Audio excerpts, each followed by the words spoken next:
Hello friends, मैं वकील Ahmad easy maths के यूट्यूब चैनल पर आप सभी का स्वागत करता हूं। दोस्तों, आज हम फिर से एक महत्वपूर्ण टॉपिक लेकर आए हैं। जैसा कि कल हमने बात किया था एलसीएम और एचसीएफ के सामान्य नियम के बारे में, अब आगे आज हम बात करेंगे परीक्षाओं में पूछे जाने वाले मॉडल क्वेश्चंस के बारे में। तो इसी सिलसिले में हम लेकर आए हैं मॉडल प्रश्न सीरीज पार्ट 1।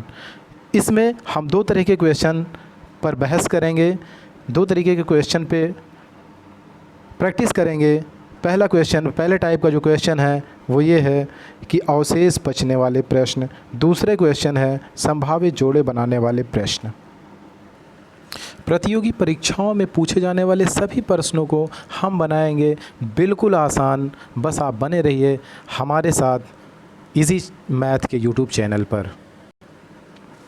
आइए स्टार्ट करते हैं हम मॉडल क्वेश्चंस को। सबसे पहले हम देखते हैं जो हमारा पहला क्वेश्चन है वो ये है कि वह छोटी से छोटी संख्या ज्ञात करें जिसे 4, 5, 6 और 10 तथा 12 से भाग देने पर प्रत्येक स्थिति में शून्य शेष बचे अथवा क्या हो, पूर्णतया विभाजित हो जाए। तो दोनों बात एक ही है, चाहे शून्य शेष बचे या क्या हो, पूर्णतया विभाजित हो जाए। आइए इसको सॉल्व करते हैं।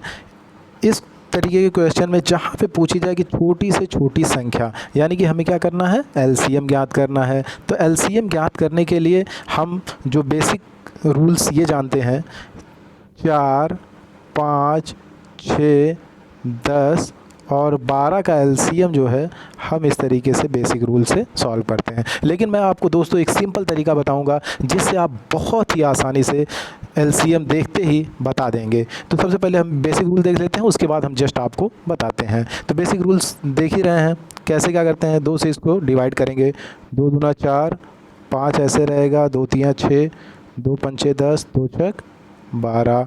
नेक्स्ट फिर से 2 से, 2 एक 2, 5, 3, 5, 2 तियाँ 6। फिर हम 3 से डिवाइड करेंगे, 1, 5, 1, 5, 1। फिर से 5 से डिवाइड करेंगे तो यहाँ पे सभी 1, 1, 1, 1, 1 हो जाएगा। ठीक, अब यहाँ पे क्या करेंगे, एलसीएम याद करने के लिए इसको हम क्या करते हैं, मल्टीप्लाई कर लेते हैं। मल्टीप्लाई करेंगे, 2 दूना 4, 3 12, 12 पंजे 60, 12 पंजे 60। तो ये 60 जो है हमारा आंसर आ गया। 60 ये जो है तीसरा वाला ऑप्शन जो है ये हमारा क्या है, आंसर है। तीसरा ऑप्शन क्या है, हमारा आंसर है। अब देखते हैं इसका दूसरा तरीका। दूसरा तरीका क्या है कि जब भी कोई भी संख्या दी हो उसका एलसीएम हम एकदम आसानी से ज्ञात कर सकते हैं। जैसे हमें दे दिया गया है 4, 5, 6, 10 और 12। अब इसमें क्या करते हैं, हम सबसे पहले सबसे बड़ी संख्या उठाएंगे 12। अब 12 का जो मल्टीपल होगा और वो सारी संख्याओं से कट जाए वही हमारा एलसीएम होगा। जैसे 12 का मल्टीपल क्या होगा, 24 होगा। 12 का मल्टीपल क्या होगा, 36 होगा। 12 का मल्टीपल क्या होगा, 48 होगा। 12 पंजे 60। अब देखते हैं कि इसमें से 60 जो है, अब ये जो है ये सभी संख्याओं से कट जाएगा। 12 पंजे 60, 10 छक 60, 6 धाम 60, 5 12 बार 60, 4 15 बार 60, यानी कि 60 हमारा क्या हो गया, एलसीएम हो गया। ये बिल्कुल आसान तरीका है। इसी क्रम में हम आगे बढ़ते हैं सरल से जटिल की ओर।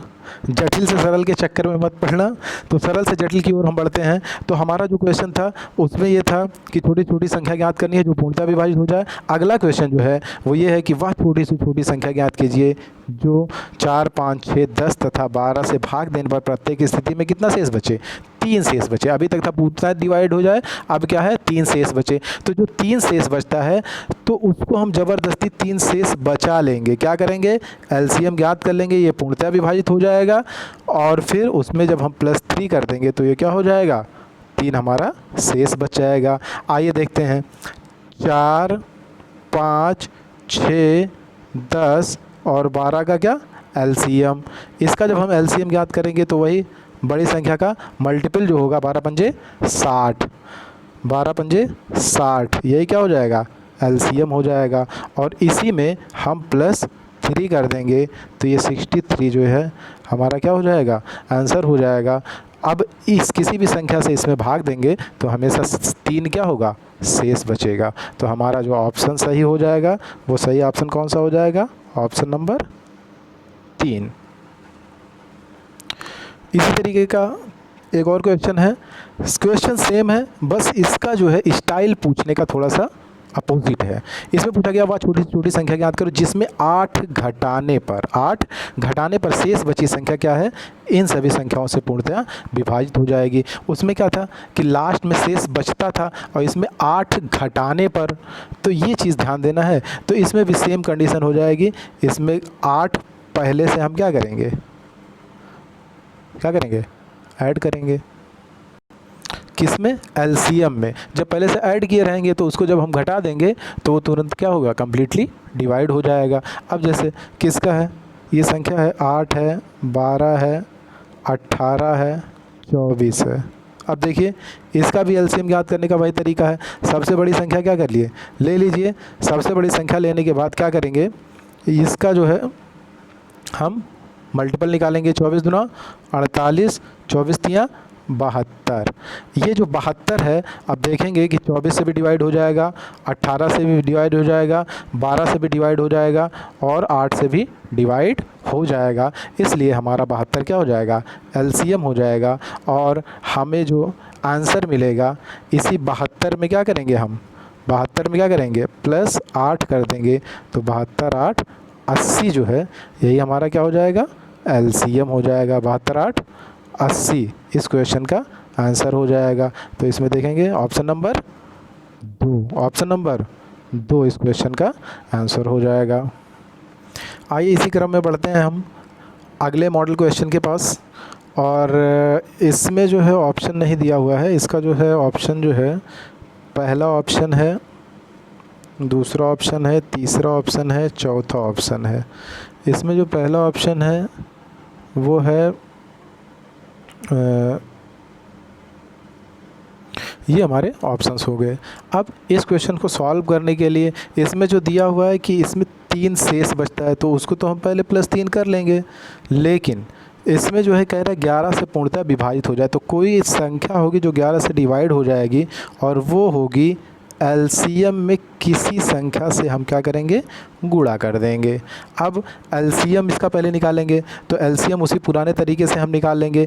4 5 6 10 और 12 का एलसीएम कितना हो जाएगा, 4 5 6 10 और 12 का एलसीएम हो जाएगा 60।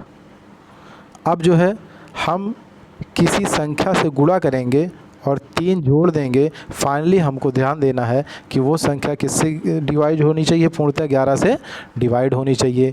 तो हम आगे बढ़ते हैं और चेक करेंगे कि k की वैल्यू जब हम 1 रखते हैं, k की वैल्यू 1 रखते हैं तो हमको मिलता है 60 और 3 63। क्या मिलता है, 63।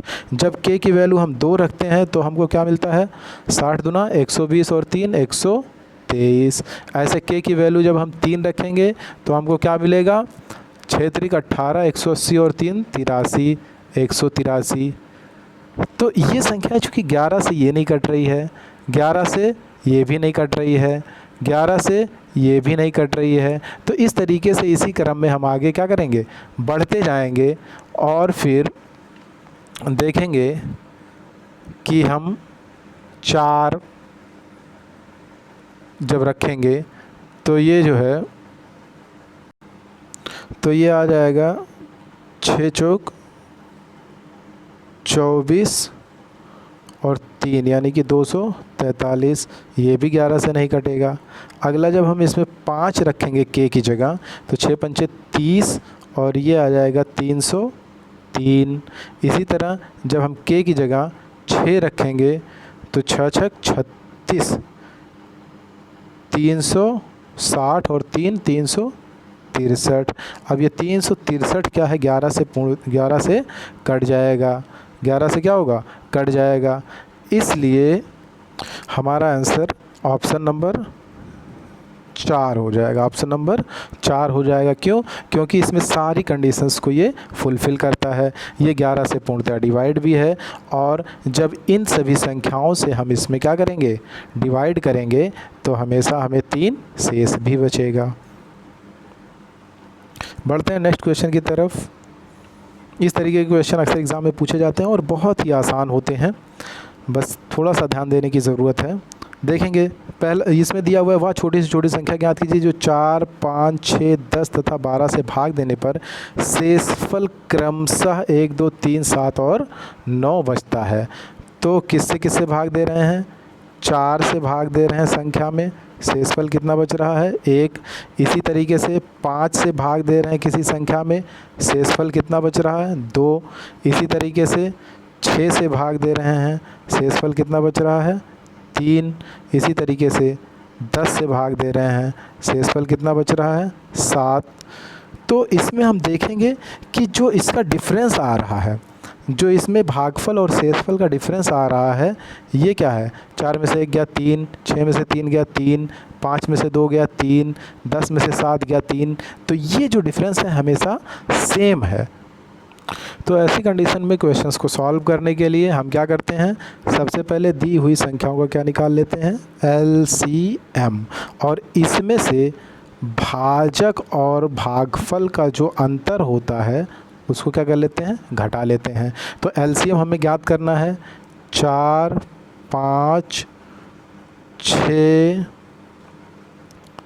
10 और 12 का। तो 4, 5, 6, 10 और 12 का LCM उसी तरीके से 12 पंजे 60, तो इसका LCM हो जाएगा 60। इसमें से हमें अंतर मिल रहा है कितना? 3। इसको हम घटा देंगे, 60 में से 3 गया 57। तो ये 57 जो है ये हमारा जो है सही आंसर हो जाएगा, और इसमें से विकल्प नंबर 1 है जो हमारा सही आंसर। इससे पहले वाले क्वेश्चन का एक इतना लॉन्ग प्रोसेस करने से जो है बेहतर है एक सिंपल सा ट्रिक। क्या है कि इसमें 11 से पूर्णतः विभाजित हो जाएगी, ये कह रहा है, तो हम ऑप्शन ही चेक कर लेते हैं। तो 11 से डिवाइड होने वाले और भी तो ऑप्शन नहीं है। अगर 11 से 60 में डिवाइड किया जाए तो ये नहीं डिवाइड होगा, 11 से 63 में डिवाइड किया जाए ये डिवाइड नहीं हो गया पूर्णतः, 11 से 663 में डिवाइड किया जाए ये भी पूर्णतः डिवाइड नहीं होगा, और 363 में अगर हम डिवाइड करेंगे ये पूर्णतः डिवाइड हो जाएगा। इसलिए हमारा ऑप्शन सही हो जाएगा। डायरेक्ट हम ऑप्शन से ही इस क्वेश्चन को सॉल्व कर सकते हैं। बढ़ते हैं नेक्स्ट क्वेश्चन की तरफ। नेक्स्ट क्वेश्चन जो है ये सेकंड टाइप का क्वेश्चन है, संभावित जोड़े बनाने से रिलेटेड क्वेश्चन है। इसमें जो है क्वेश्चन दिया हुआ है किन्हीं दो संख्याओं का महत्तम समापवर्तक 7 है और इन संख्याओं का योगफल कितना है? 12 है। तो ज्ञात कीजिए ऐसी संख्याओं के कितने जोड़े संभव है। तो इस तरीके के क्वेश्चन में हमेशा हम संख्या सेलेक्ट करते हैं, संख्या मानते हैं, पहली संख्या क्या होगी, दूसरी संख्या क्या होगी। तो इसमें हमेशा ध्यान देना होता है, हमें मासा का अगर महत्तम समापवर्तक का डिफिनीशन पता है कि जिससे संख्या क्या हो, पूर्णतः विभाजित हो जाए, वही क्या होता है? मासा होता है। तो अगर हम पहली संख्या की बात करेंगे तो ये संख्या अगर हम x है तो ये कब अपने मासा से डिवाइड होगी? ये क्या है? कब अपने मासा से डिवाइड होगी? जब उस मासा से इसमें मल्टीप्लाई कर दिया जाए। इसी तरीके से दूसरी संख्या y में क्या करेंगे? इसी से डिवाइड कर देंगे। तो ये हमारी पहली संख्या हो गई और ये हो गई हमारी दूसरी संख्या। तो अकॉर्डिंग टू क्वेश्चन जो है हम देखेंगे कि पहली संख्या और दूसरी संख्या का योगफल दे रहा है। पहली संख्या और दूसरी संख्या का योगफल कितना है? सॉरी, ये 112 है, 112 है। तो अब पहली संख्या हमारी 7x है, दूसरी संख्या है 7y और इसका योग कितना है? 112। 7 इसमें से हम कॉमन ले लेंगे, x और प्लस y बराबर 112। 7 उधर जाके डिवाइड हो जाएगा, 7 1 के 7 4 11 और 7 6 42। यानी कि यहाँ पे हमको मिल गया x प्लस y की वैल्यू 16। अब यहाँ से हमारे क्वेश्चन का जो है सॉल्यूशन निकालना है, जोड़ा बनाना है। तो जैसे हम जोड़ा बनाएंगे तो चूँकि योगफल का जोड़ा बनाना है तो 16 का क्या हो जाएगा 15 प्लस 1, एक जोड़ा हो जाएगा। दूसरा इसी को क्या लिख सकते हैं 2 प्लस 14, आगे क्या लिख सकते हैं 3 प्लस 13, फिर क्या लिख सकते हैं 4 प्लस 12, और क्या लिख सकते हैं इसी को 5 प्लस 11, और इसी को क्या लिख सकते हैं 6 प्लस 10, और क्या लिख सकते हैं 7 प्लस 9, और क्या लिख सकते हैं 8 प्लस 8। अब इसमें हमको ध्यान देना है कि जोड़े कौन कौन से संभव होंगे। तो वह जोड़े संभव होंगे जो एक दूसरे से ना कट रहे हों, यानी कि वो अभाज्य हों। अब इसमें जो है हम चेक करेंगे तो 15 और 1 ये हो जाएगा, 2 और 14 कट जाएंगे तो 3 और 13 हो जाएगा, फिर 11 और 5 हो जाएगा, 9 और 7 हो जाएगा, बाकी 10 और 6 ये कट जाएगा, 8 और 8 ये कट जाएगा, 12 4 ये कट जाएगा, ये कट जाएगा। तो कुल मिला के हमारे पास जो जोड़े बन रहे हैं संभावित वो कितने बन रहे हैं 1 2 3 और 4। तो हमारा जो आंसर हो जाएगा सही आंसर हो जाएगा 4, यानी कि ऑप्शन नंबर 2। बढ़ते हैं नेक्स्ट क्वेश्चन की तरफ। ये भी सेम इसी तरीके का क्वेश्चन है।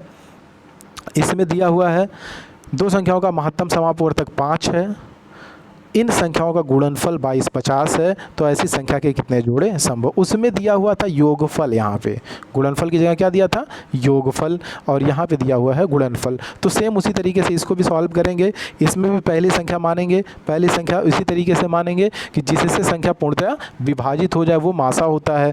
तो 5 से हम पहली संख्या में जब गुणा कर देंगे तो ये ऑटोमेटिक 5 से पूरी तरह विभाजित हो जाएगी। इसी तरीके से हम दूसरी संख्या जो मानेंगे 5 से y में जब गुणा कर देंगे तो ये ऑटोमेटिक क्या हो जाएगी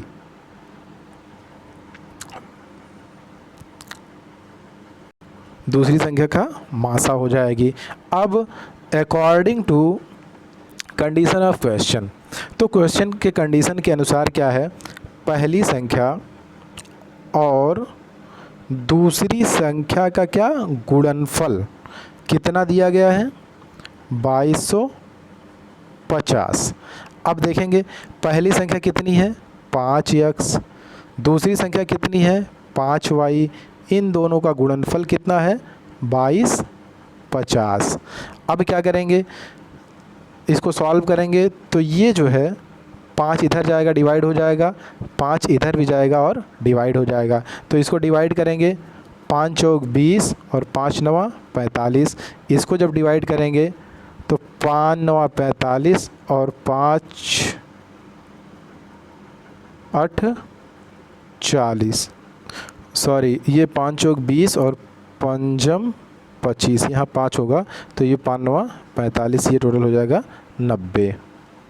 अब हमें क्या करना है, इसके संभावित जोड़े ज्ञात करना है। तो चूँकि इसमें संख्याएं गुणनफल में है तो इसके जोड़े हम गुणनफल में बनाएंगे।